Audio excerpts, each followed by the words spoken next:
Okay, so part 3. This is the last question of the fall 2017 exam, practice exam. So it says, given the following assembly code and the subroutine function 1 below, the subroutine has two input arguments, R0 and R1. So R0 and R1 are inputs. Result is returned in R0. Important to know. It wants us to know, describe in words the functionality of the subroutine. Do not explain individual instructions. So we want to know the logical purpose of this code. In this case, because we have two inputs, we can assume that those are in a random number essentially. So we can base our answer on R0 and R1. So we can sort of say it calculates the value of R1 something R0 and calculates whatever happens to that.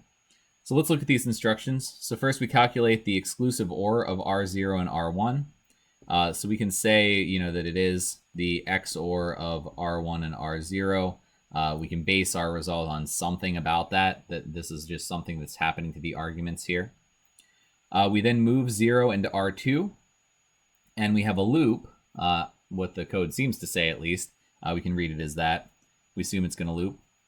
We're then left shifting and setting flags R3 by 1. And we're leaving that result in R3. So R3 is coming from R0 XOR R1.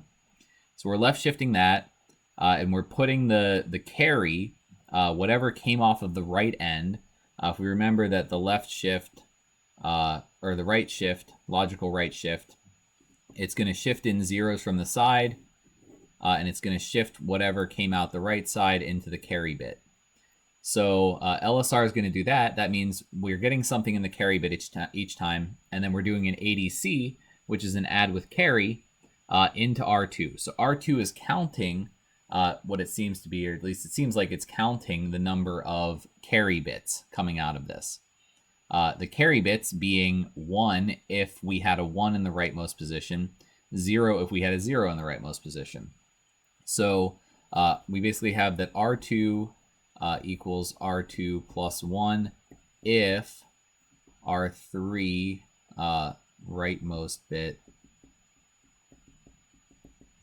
equals 1 and R2 equals R2 if R3 rightmost bit equals 0.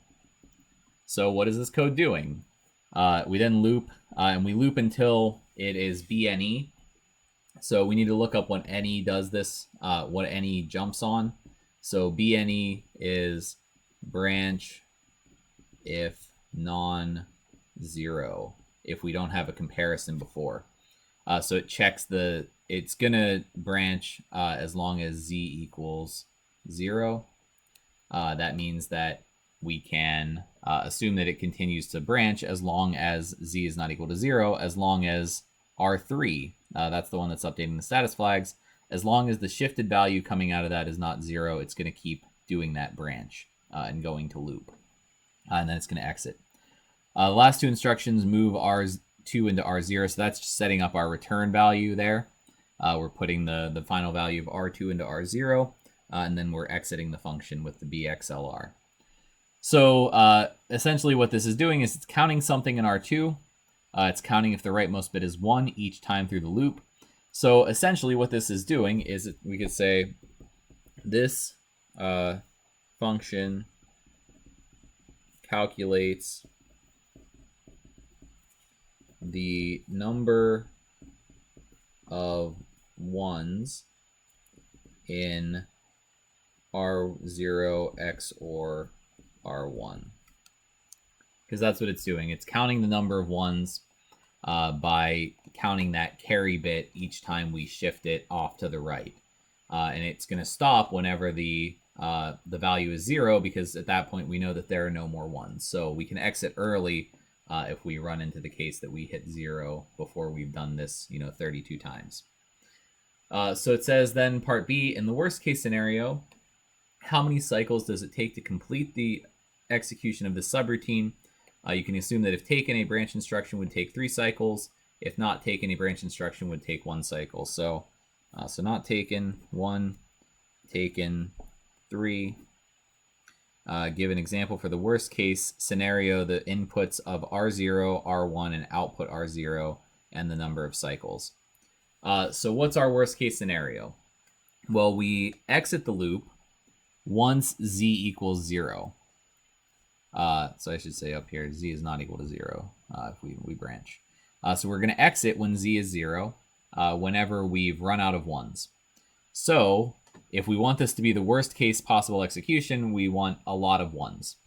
So a sample input could be R0 equals OX00000000. R1 equals OX F F F F F F F F. So this would give us 32 ones and 0 ones. And when we do the exclusive OR, that means that the sort of input going into this loop is going to be all ones in R3. Really, we don't have to have all ones. It's just a case that we need to have that leftmost bit be 1. Since we're shifting to the right, as long as the furthest bit to the left is a 1, we're not going to have a full 0 value until we get to the very end. Again, since this is the operation we're doing, we're shifting everything to the right. As long as that bit over here is a 1, we're not going to end up with 0 until the last cycle of the loop. So that's the inputs R0 and R1. In this case, the output R0, our return value, we're counting the number of ones in R1 XOR R0. So R1 XOR R0 is just going to be R1. Because XOR means we're setting it to 1 if 1 is 1 but not both is 1. So we're going to have 32 ones here. So our output R0 should be 32. Or if we want to do that in hex, it should be OX20. And then we have to calculate the number of cycles. So in the worst possible case, we're going to execute this loop, or we're going to execute some of this loop 32 times, right? Because we're going to have to do this for each bit in the value R1 XOR R0. So we're going to execute this 32 times. However, we need to take into account that we have a different set of a different amount of cycles for taken and non-taken branches. So first, we can calculate these two instructions at the top, the exclusive OR and the move, are going to be 1 plus 1. All right, that's the EOR, that's the move. Are each going to be 1 cycle. Now we're going to calculate the value of the loop. So the cycles through the loop, when we take the branch, taken branches are going to be 3 cycles. So each time we go back to the top, it's going to be 3 cycles for this BNE. LSRS is going to be 1 cycle. ADC is going to be 1 cycle. So we're going to have 1 plus 1. So ADC, LSRS, plus 3 for the BNE. And that's going to happen 31 times because we're going to do 32 iterations of the loop to cover all 32 bits. 31 of those are going to cause it to be non-zero. So only the last one is going to exit the loop. So loop exit, if we want to call it that, we're going to have this happen 1 time. It's going to be the same as the previous case, except that BNE is going to be 1. So ADC, LSRS, and BNE are what we're looking at as the cycle counts there. And then we have to add up the move and the BX at the end. The move is going to be 1 cycle. The BX is going to be 3 cycles because we're taking that branch, right? This BXLR is always going to be taken. It's not conditional. That means that we're always going to take that, so it's always going to be 3 cycles. And if we add that up, multiply through, that should end up being 164 cycles total. Okay. And I did validate that in Keel, so it does actually come out to that. Really, it's just a matter of calculating the number of iterations of the loop and then how many cycles each instruction in there takes. I would highly recommend on the exam, writing it out this way so you sort of indicate how many instructions each thing is, or you can mark them off to the left of the instructions like a lot of people did on the quiz.